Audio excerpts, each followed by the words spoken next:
Yeah, my brother Fridolin, he was the youngest of the three of us. We were three with my sister Lika. And we lived our childhood in a big villa in Gentofte, built in Italian style by my grandfather. It was a very lively and open place where my grandfather lived. But when he died in 1935, it became a little more lonesome. And 2 years after my grandfather died, my father and mother were divorced. So we lived most of our lives with my mother and my grandfather in this big house. And my mother she lived her life like a man, from the 20s on, touring all over Europe, and she was something of an adventuress. But mother care and such, that wasn't really her style. So we three children, we learned to stick together and to manage things by ourselves. I remember once my mother said, well, everybody says that Fridolin was so neglected, but was it really true? You know, well, I could know if he was neglected because I was so seldom at home. But from his early years, he was a very strong-willed person. You could never bend him from anything he has decided on. And he was also very intelligent. He learned languages. You know, he studied Arabic and hieroglyphs in a very early time. I'm not sure he understood so much of it, but it meant something to him. And that ended up when he came in school, it was very easy for him, and he skipped a class, the 3rd grade. He went directly from the 2nd to the 4th grade. And he was always very inventive. He always had ideas of all kinds of inventions he made and projects going on. Maybe my brother, he was part of the, you know, of Fridolin's projects, yeah. And he may tell you about that. But going on and very inquisitive about the world as a whole. So he got out through the school in a easy way. It wasn't very difficult for him.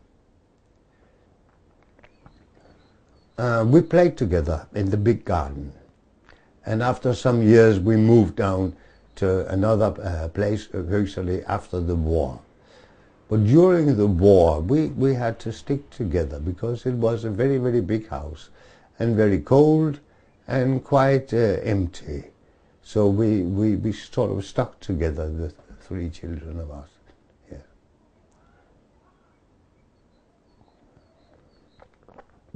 But then he was, just like his mother, he was quite an adventurer too. And he liked to go, especially he liked the circus life. I think 2 years he traveled with, well, it wasn't a circus, it was as a menagerie, a Tivoli.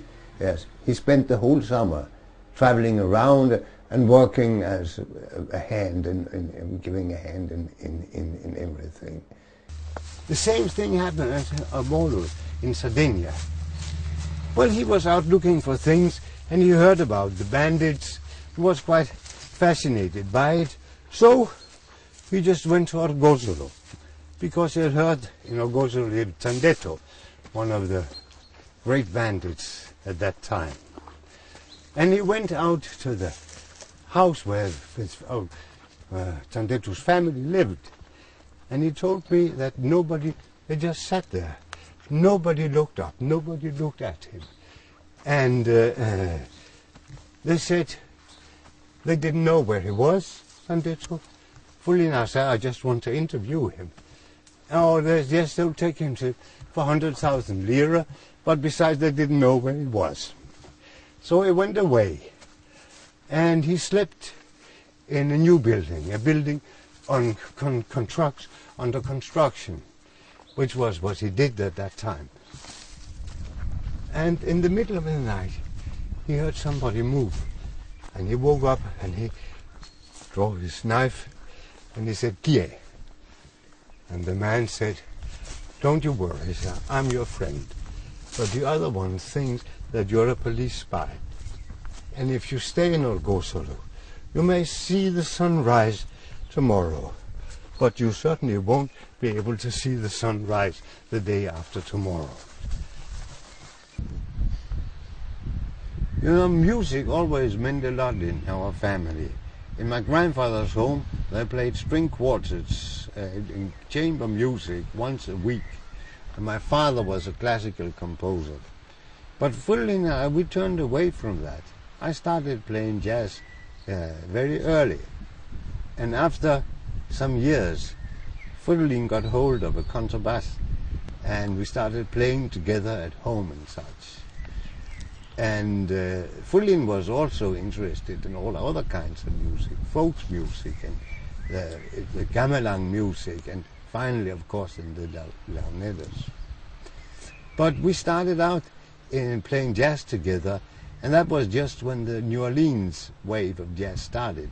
And once he came to me and he said, "Well, they're opening a new jazz club, sort of, and I'm playing with an orchestra in there, and they could need a piano player. How about that?" So I went into the opening of the old Storyville Jazz Club, and it got stuck. I got fascinated with it, and after a short while, I made an orchestra in my name where Fridolin plays the bass, and he played the bass for me in 3 or 4 years in that orchestra. And we played all over Denmark, and we even accompanied several of the famous musicians. First of all, the clarinetist, New Orleans clarinetist player, Albert Nicholas, but also others. And then we won a concert for amateur jazz bands in '53, and we thought this would be the good time to open our own jazz club.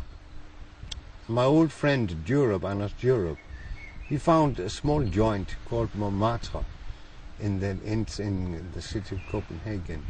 So we opened a jazz club there with the orchestra and called it Club Montmartre. And it persisted for many, many years and ended up being made into a jazz restaurant, the Jazz House Montmartre, where almost everybody has playing later on playing modern jazz.